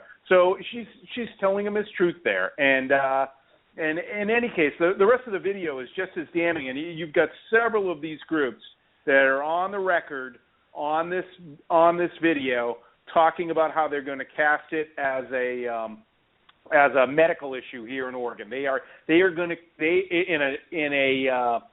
In this coming election cycle, there is going to be all kinds of money pouring in from outside organizations to try and change our gun laws here in Oregon. They have not. I've been really focused on the gun law for 2 years now here in Oregon, and we have been able to get all these exacerbating videos about these anti-gun liberal lunatics here in the state of Oregon that can't wait to limit our magazine capacities. In the last one, they tried to get through in the last piece of legislation that a cop could come to your door without a warrant and ask to see where your guns are stored, to come into your house and ask to see where your guns are stored. That's how crazy these people are. And their own people don't even know what's in the legislation. We have to take it with us and point it out to them. And then when they say, I never really thought about that, So it's very important. I really hope that your listeners will go out and listen to these people that are trying to take away our Second Amendment rights here in Oregon. And even if you're not from Oregon, I appreciate any of the comments down in the comments section on how we should go about stopping this. But there's a full court press, and you won't believe the stuff that's on that video. It's got over 2,000 views, and the first version of it that I had to retract, and 2,000 itself, so 4,000 views in less than a week of people watching this video of the head of the Oregon Medical Association talk about guns here in Oregon. Yes, sir. Yeah, and I have to say that this policy of doctors asking people if there's guns in the homes, do they have trigger locks, things along those lines. First of all, that's absolutely none of the doctor's business. How that affects health and safety of that individual is beyond me. It's not a disease. It's like the CDC getting involved with gun control. That's not a disease. And when you start talking about guns as a disease, it's very pervasive, and that's what they hope. They hope that this can give them more authority to regulate guns through health and safety. That they want to shift the conversation to health and safety rather than actually talking about their losing argument of disarming people. They're trying to say, oh, look, people are healthier without guns in their house. But the fact is, statistics are not with them. There was a University of Florida study that was conducted that I believe was 2.5 million times a year individuals use firearms in America to defend themselves. That's an outrageously high number compared to what their most outrageous number of how many people die every year from firearms. It's not even a fraction of 2.5 million times a year. So you can say whatever you want about how firearms affect health and safety, but all I got to do is whip out a couple of statistics and show you how many times firearms are used, how many times lives are saved, and then point out the fact that it is impossible to even determine how many crimes are prevented just from the mere presence of a firearm, where it didn't even start. Somebody saw a gun and was like, you know what, I'll move on to a soft target. This one may get me shot. That is impossible to even determine statistics. So 2.5 million could be, times 10. Who knows how many times it happens? Well, I make no secret about the fact that I'm a concealed carry permit holder here in the state of Oregon. And what people have to realize, Lars Larson goes on the air all the time, talks about it too. He's a concealed carry guy as well. How many perpetrators, how many perps, how many criminals, how many established felons are kept from doing a job, for committing another crime here in Oregon because they know when they walk into the Fred Meyer, they know when they walk into the bar, they know when they walk into the bank that there's 3-4 of us in there, that are trained in the use of a firearm. Everybody that holds a permit is, that the chances are that someone's going to gun them down. People say, well, the police can take care of that. About the best the police can do is arrive 20 minutes later and mop up what's left, And that's not what the Founding Fathers intended for us. They intended us that we were special beings. We were not cows, we were not chickens, we were not goats, we were humans, endowed by our Creator with certain unalienable rights, And one of those is to possess a firearm and protect ourselves. And you know what? You say, people commit suicides with guns, Well, how many people would commit suicides when you are a disempowered, less than human who needs your life controlled by you? How much depression sets into a society when you have socialism and you can't possess a gun, How is that figured into their statistics? So a lot of this even though their statistics suck, even though they cherry pick statistics, and we could name them, you name some, Mack, the real push for not controlling guns is that our Founding Fathers understood that we had certain unalienable rights, and those are ours, endowed by our Creator, not by man, Those guns were given to us by our Creator, that no one would get between you and the ability to protect yourself and your family and your friends and the people on your block from the perpetrators and deadbeats that are going to be a part of every society. They're going to try and wrongfully take your property from you or wrongfully take your life from you. We have to be empowered to be full human beings. And the Founding Fathers understood that. That's why it's number 2. Did anybody ever ask, why is this number 2 in terms of the amendments to the Constitution? Well, maybe that's the reason why, because it makes us human beings. Exactly. And I never really gave that much thought. I want to really give you kudos for your point of, how many people may actually be committing suicide, how much that suicide rate may actually increase from people feeling unempowered and like they don't have control over their situation, or even, trying to find a way out of a violent situation that they, let's say they're being menaced by gangs or a criminal neighborhood or something like that, and they just feel helpless. How many people would just take their life because of this helpless feeling that they can't get out of, out of fear and depression and who knows what else? I mean, the suicide rate could go up. We don't know, but the fact is we know that 2.5 times a year Americans use their firearms to defend themselves. And that number outweighs any other statistic that you will find. I can guarantee it. I've looked at them. So the fact is that, it is an individual right. The government has no authority. We're back to this situation. The government has no authority to restrict it, whether or not it's for public safety or public health. It doesn't matter. Your doctor has absolutely no right to ask, and you don't have any mandate or reason to answer the question. And in terms of waiting for the police, I say this all the time, but the U.S. Supreme Court has determined that the police have absolutely no legal obligation to defend you, to protect you. They have no authority. You can't sue them if they fail to defend you. They have no obligation to defend you. And that's a U.S. Supreme Court decision. That's out there. So just know that waiting for the police doesn't necessarily mean that the police are going to come get you, even if they weren't 20 minutes late. They could roll up to a situation and decide that it's too unsafe and that they'd rather just wait until the situation's over. And in fact, that is a very pervasive thought that is in a lot of police departments. And I will tell you, firsthand experience after talking to a police officer. There's actually a police officer that was down in Portland. He was doing a comedy bit, But he was talking about one of the philosophies that they have is that they wait situations out, and eventually situations will resolve themselves. And what that means is that if there's a really dangerous situation, they would choose not to go into it because they know that eventually it'll be over, and then they can go into investigative mode.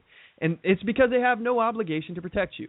That's the nutshell of why you should have a gun. It empowers the individual to be able to defend themselves, and it keeps you from having to rely on the state to protect you, which they have no obligation or reason to. No, these cops, and don't expect that the police officer is going to show up and be on your side. God knows I love most police officers, okay? But as you know firsthand, Mac, that these people can just do atrocious law enforcement work. It's just some of the work they do is just bad now. It's just bad law enforcement. And unfortunately, and there's a great YouTube video. It's not mine. It's one out there called "Don't Talk to the Police." And I had an interaction with a police officer yesterday, and I gave him some information, but he asked for my ID at the end of the information on what happened, and I know I was totally in the right. And based on the way he behaved before he asked me for my ID, I said, am I being charged? I'm learning from you, Mack Worley. Am I being charged with a crime or being detained here in any way? And just as that YouTube video will tell you, don't talk to the police, I did not give him my ID, and I didn't give him any more information than I absolutely had to in that interaction. And it's nothing. There's nothing wrong about that. The Supreme Court of the United States has ruled that the Founding Fathers envisioned that you would do that because you can incriminate yourself. You can inadvertently incriminate yourself to a crime that you never even knew existed, okay? Since no one can possibly know the 30,000, 40,000 laws that are a part of the federal code. That's just the federal code, including possessing a lobster that is under 12 inches. How many people listening in your audience right now know that it's illegal in some states of the United States to possess a lobster under 12 inches? And therefore, if you travel through an airport with a lobster that small, you are guilty of committing a federal crime.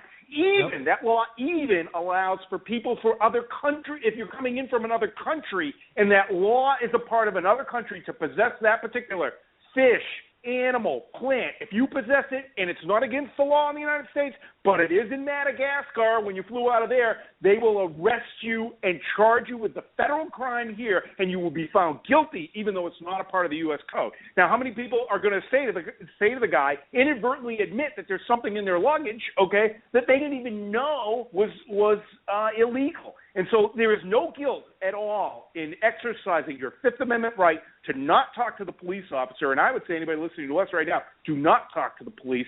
And you can watch that video, and it's not just me that's saying it. It's a top law professor and then a police officer who comes up afterwards to validate him on that. I'll put it on your timeline afterwards, Mac. That's worthwhile for everybody in your audience to watch.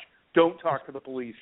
Awesome. Yeah, that'd be great. I'd appreciate it. I'll share it on our main page and in the group and everything. But yeah, I totally agree with you in terms of that.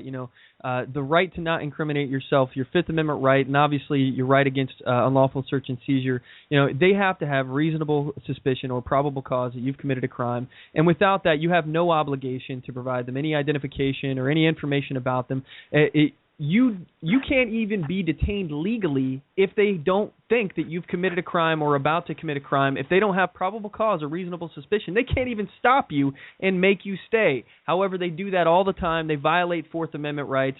They violate Fifth Amendment rights by seizing people's identification at gunpoint. This happens all the time. And I have, again, most people may hear me talk about this and think that I'm anti-police, but I am absolutely pro-oath keeper police officers. Not members of the organization necessarily, but people that honor the oath that they took to uphold and defend the Constitution, the federal, the state Constitution. Above all other laws, I respect the people that honor those oaths that they took, because those oaths are what come first. It doesn't matter if there's a tyrannical law, a city ordinance that says, people can't hold hands with people of opposite races. If it's unconstitutional, they should never enforce it. And that is their first job when they're enforcing the law, is to determine if the law is constitutional, first and foremost, before they enforce it. And then if they decide it is, then they can enforce it. If they decide it's not, they are obligated, according to the oath that they took, to disobey that unlawful order. I agree with you 100%. And you know who is the sheriffs are the people that I really rely on and trust. Like, you know, I know a couple of sheriffs here in Oregon, and if those guys came and asked me anything, I swear, because I know that they are trustworthy individuals who support the oaths that they took to the Constitution. That some of these police officers, they're just being brainwashed with the most ridiculous stuff. You know, and you're apt to be, you know, if you use your firearm to protect yourself, you're apt to be the guy that gets hauled in. You know, if you have to use your gun to protect yourself, I wouldn't say a GD thing, excuse me, to the police officer when he showed up.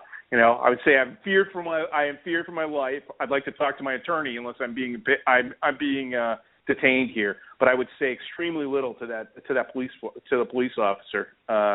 Because they're not and oftentimes they're not the good. I hate to say it, but they're not being the good guys. But you know, you have to take it on a case by case basis. But I agree with you. The ones that support their oaths, those are the good guys that are remaining up there. Can you imagine, you know, not being able to protect yourself inside your own home? Can you imagine being limited in the size of the magazine capacities that you can use after we've just watched what happened in Ferguson? Are you kidding me? You know, what are you going to do? Stand there with a pea shooter and blink them off, you know, one at a time, and then have to reload? You know, it's just ridiculous. Okay, or a Katrina type scenario where you need to be able to protect yourself, or mandatory trigger locks. What am I going to do? Ask him for time while I take off? Have you ever tried to take one of those foolish things off?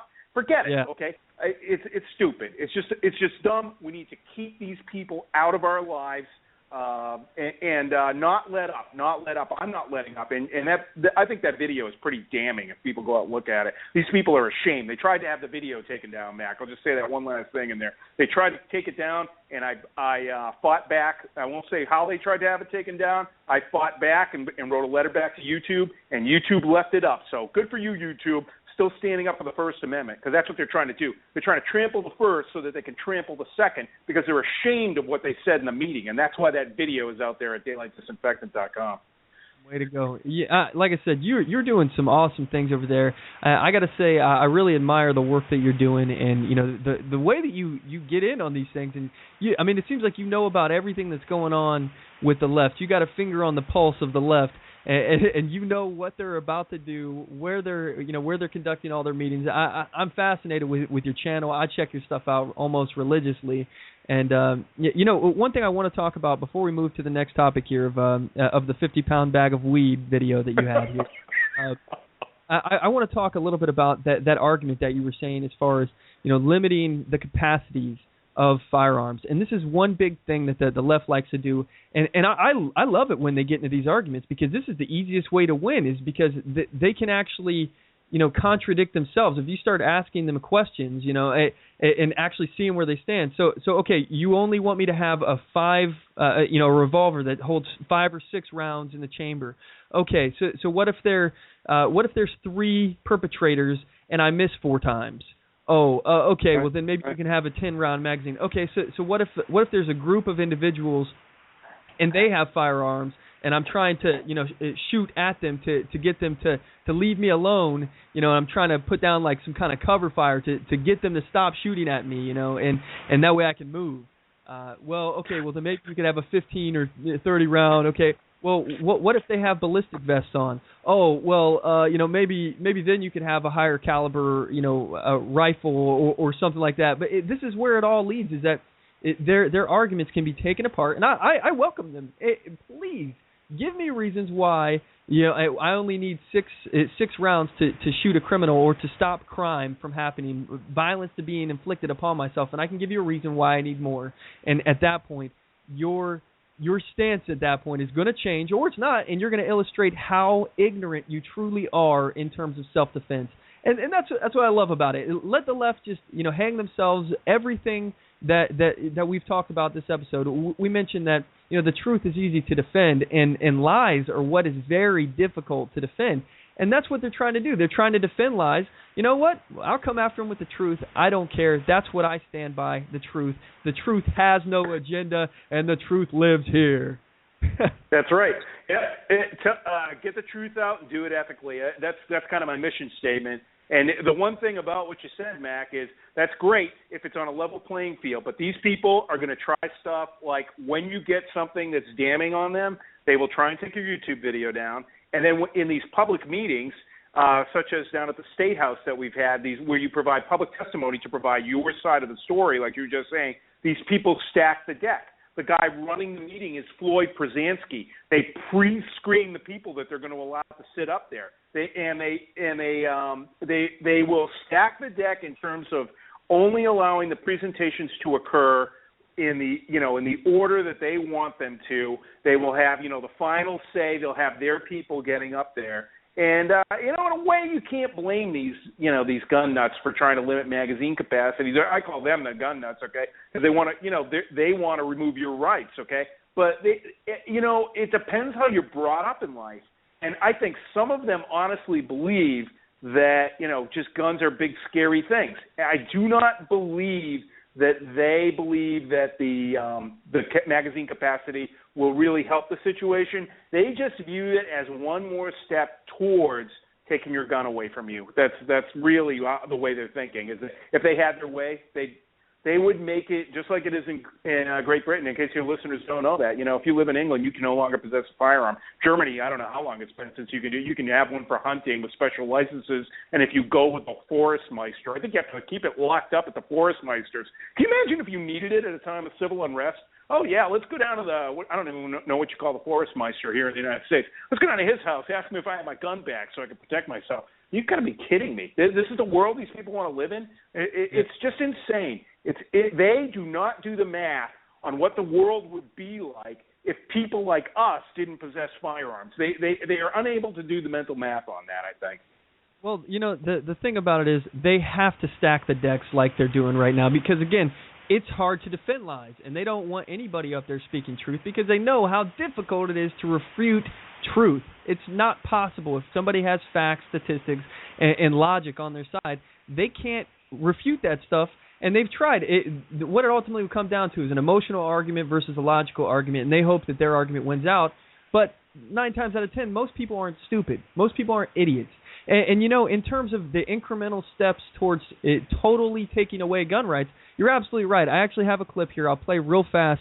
It's from Dianne Feinstein talking about, if she could, she would have taken every gun. But here's a clip. Oh, my God. What a commie. 51 votes in the Senate of the United States for an outright ban, picking up every one of them. Mr. and Mrs. America, turn them all in. I would have done it. And that's the point. That's exactly what you're trying to say. They can't get what they want because they know no one will go with it.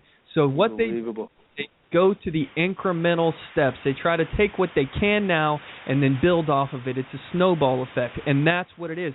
This is why the individual right argument is so important. It falls to everything. It is all interconnected with the individual rights because if the individuals have rights, that means that the government doesn't own those rights.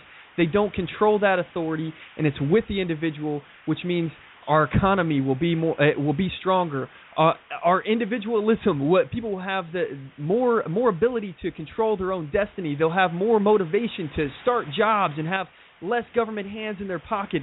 They'll have all these opportunities in front of them, and everything else will flourish because of individualism. That's what it's about, and this government, having the government foot on your neck is always going to limit what a society can do, the motivation of a society, and it's this poisonous thought, this poisonous cancer that's in our country known as liberalism, thinking that they can do more for people by taking away from others. This utilitarianism philosophy, the ends justify the means, Saul Alinsky tactics, it's despicable and it's wrong, and I wholeheartedly disagree with it. And I have to say, man, the stuff you're doing is awesome. Keep up the good work. Keep up the fight. Thanks, Mack. That's important to me. Folks also want to check out James O'Keefe's Project Veritas that just exposed voter fraud down in North Carolina of people who are not registered being allowed and encouraged to vote by the Kay Hagan campaign, who's running for Senate down there. Damning stuff. Check out James O'Keefe at Project Veritas. Yes, sir. So all right, but before we move on here, and I wrap up the show here a little bit, I want to talk about this weed video you had, the marijuana video where the guy, a no on 91 sign, and he was out with a 50-pound bag of weed. I'm using air quotes, weed, and I want to know, first of all, can you give us a description about what happened, and then what are your thoughts on this whole situation with 91? Sure. Who, what, where, when, why, and how. Yesterday, a little 3 o'clock in the afternoon, I met a guy, Pat Mulcahy, who is an ex-Air Force officer, not officer, he was an airman, for 6 years. Has taken up the cause of no on 91. Now, Measure 91 comes up for a vote here in Oregon on Tuesday, on Election Day here, and Measure 91 would allow the possession of certain amounts of marijuana and have its production and distribution regulated by, of all things, the state of Oregon, by government employees. Let's just ask those people in that area of our lives. So Pat Pat is not a big 91 fan. As a matter of fact, he's dead set against it on the basis of health considerations and the fact that he tells a personal story in the video of his son whose life was ruined with marijuana as a gateway drug. I mean, that's his opinion is a gateway drug, and honestly, I have heard that from people like Dr. Drew, who's a sort of very liberal. He used to do this late night love show. Now he's done that mainstream show on TV. But this guy is a very trained doctor. And Pat has some medical experience. He's also ex-law enforcement, and he tries to make a pretty good case for saying no to this Measure 91.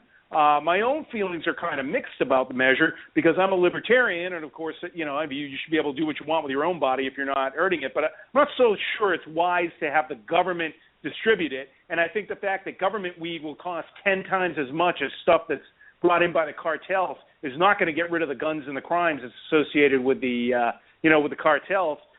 So in any case, Pat brought down a 50-pound bag of, quote, weed, unquote. And so it was weed, okay, they brought down to downtown Portland, and you can watch that on daylightdisinfectant.com. He talks to me about why he's against it, and then we also go and we try and deliver it to we try and deliver it at the Oregonian, which is the newspaper of record here in Oregon, actually. The Oregonian, we also call it the Daily Fish Wrapper. People use it to line their bird cages with. And we also so we were going to see if Jeff Mapes was there to accept it. And then we also went down to City Hall, although it's not a city measure. The city's mayor, Charlie Hales, and the city councilors take positions on these statewide issues and send out a letter, basically, to the state government that says, hey, we support this one, we don't support that one. And so I'm not sure. I guess they haven't done it for 91, and so we were going to try and give the bag of weed to Mayor Charlie Hales.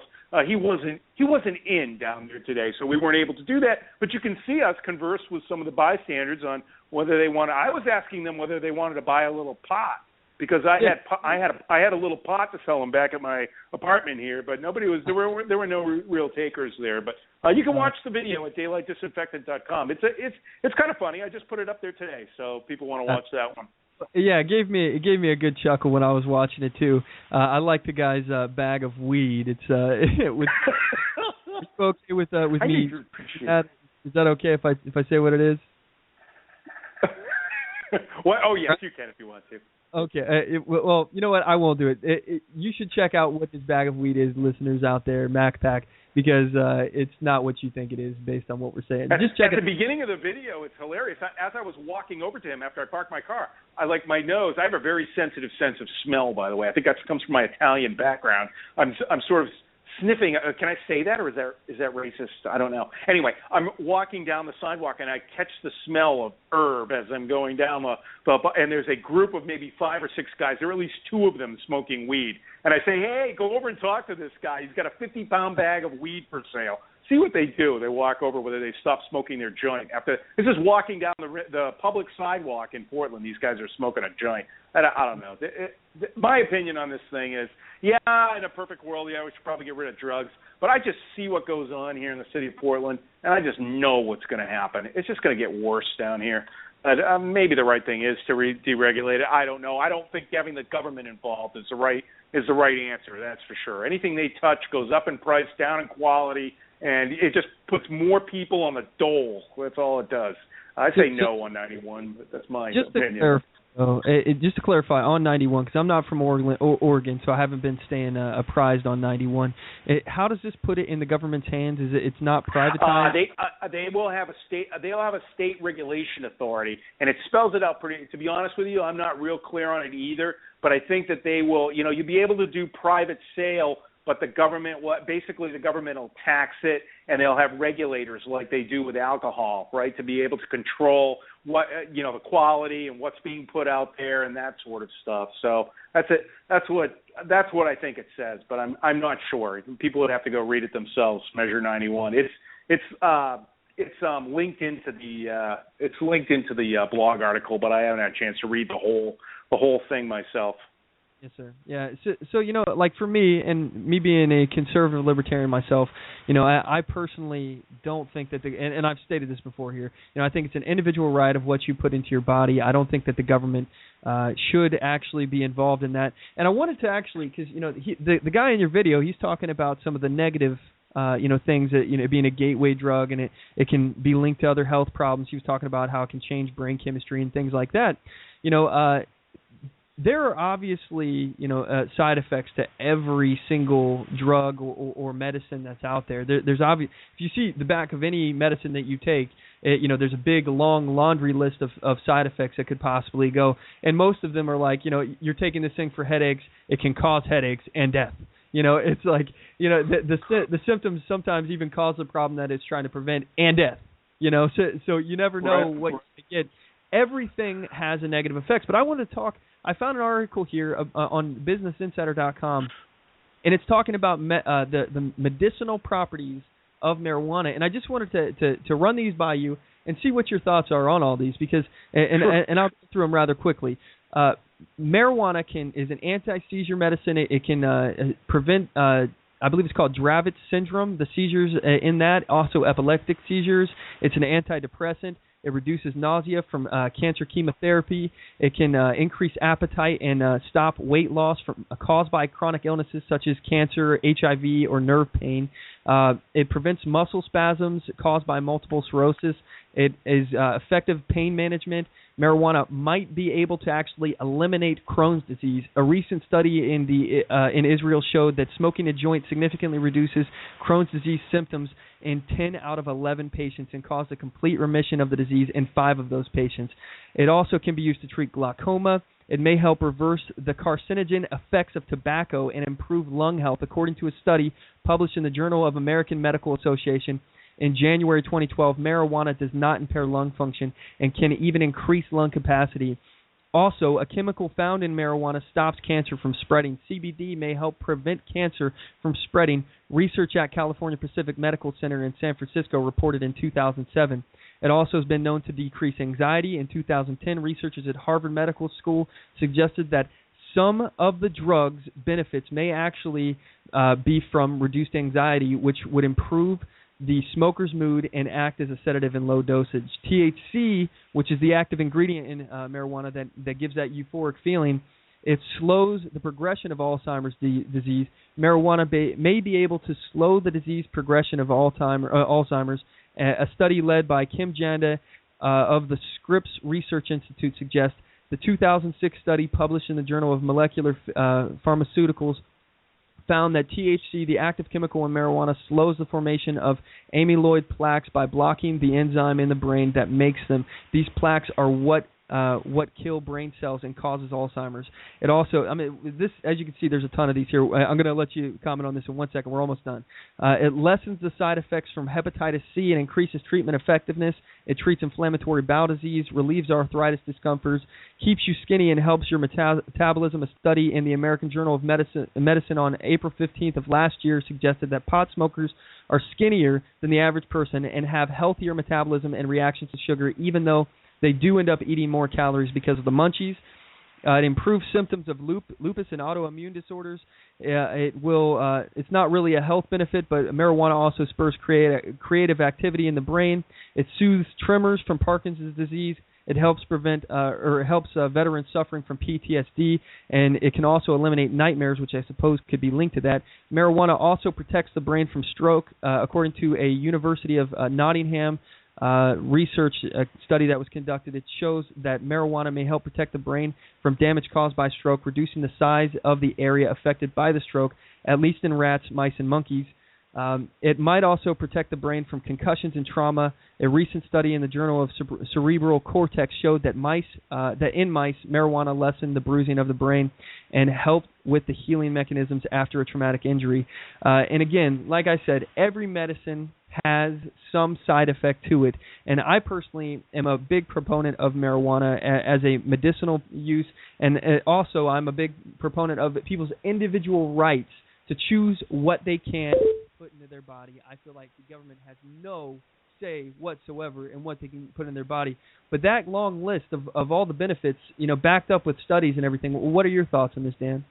Well, I think that, you can enjoy all those benefits right now, right? Because you can get marijuana as medicinal marijuana here in the state of Oregon.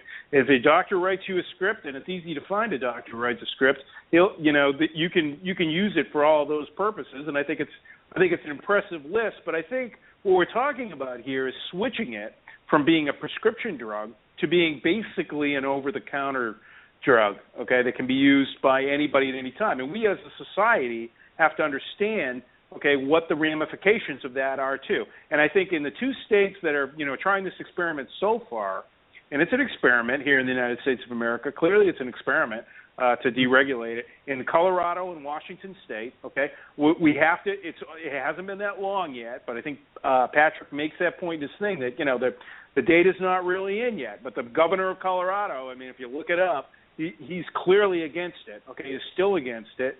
And I will point out this one thing. I don't. Your listeners probably don't know it, but I lived 8 years in Germany, made a lot of travel up to the Netherlands, and one place that I can't stand is Amsterdam, because it's just this big drug Sodom and Gomorrah. And if you look at what the people of Amsterdam have been doing, they're more free than us in this particular area. Okay, you can go into a hash cafe and buy 10, 20 grams of blonde hash for a pittance in there, and smoke it up in your hash pipe. You get higher than hell, okay? And you see a lot of homelessness, a lot of problems in society, and they are actually cranking up the regulations in Amsterdam. So they have recognized that it has not been good for their society there. So I'm willing to give you the benefit of the doubt that all those things are true, Mac, but maybe only an experiment here in the state of Oregon, and maybe we could have waited a couple of years to see what happens in Colorado and Washington.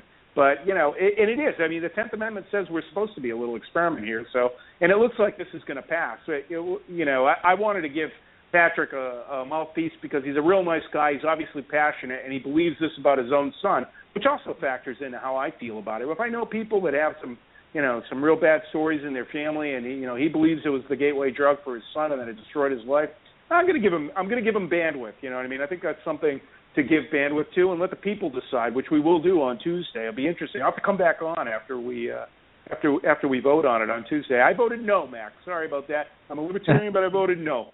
That's okay. I won't hold it against you, but I appreciate you coming on, and I would love to have you back on the show. Like I said, anytime you ever want to come on, all you got to do is drop me a line like you did today, and I will make time for you because I love having you on the show. So anyway. Thanks, Mac. I appreciate you clearing out a big block like that for me. That was awesome. I will come back on the show, and you've got a great program going. Keep doing what you're doing over there in Vancouver, and we'll keep the watch at Northwest Point Breitbart over here in Portland, Oregon, across the river from you. Yes, sir. One more time, can you give our listeners your website and YouTube and all your other social media stuff so they can find you? Find me at daylightdisinfectant.com, youtube.com/daylightdisinfectant, all one word, or on facebook.com/daylightdisinfectant. You can also tweet me at daylightdis. They didn't let me use the whole daylight disinfectant, so I use daylight dis. Please tweet me and enjoy the videos. Watch the videos. Watch the one about the head of the Oregon Medical Association saying that they're going to regulate guns and ask you about guns when you go to the doctor's office. The head doctor in the state of Oregon. It's the second video down at daylightdisinfectant.com. Thank you, Mac, for having me on. Yes, sir. Well, thanks again for coming on and joining us. I really appreciate it. And again, everybody, that is our show for today. Thank you so much for tuning in. Our listeners of the Mack Pack, I really appreciate your continued support. This is why I do the show, because you listen. And again, I appreciate it. We couldn't do this without you. And I want to thank our special guests, Mark Shaw and Dan Sandini, for joining us. Don't forget to tune in. Don't forget to tune in next week. And also you can check us out at OnTheMoveShow.com, here at blogtalkradio.com/OnTheMoveShow. Don't forget to follow us on here. You can subscribe to us on our YouTube channel, youtube.com/OnTheMoveShow, and follow us on Twitter.com/OnTheMoveShow. And as always, know your rights, assert your rights, and get on the move.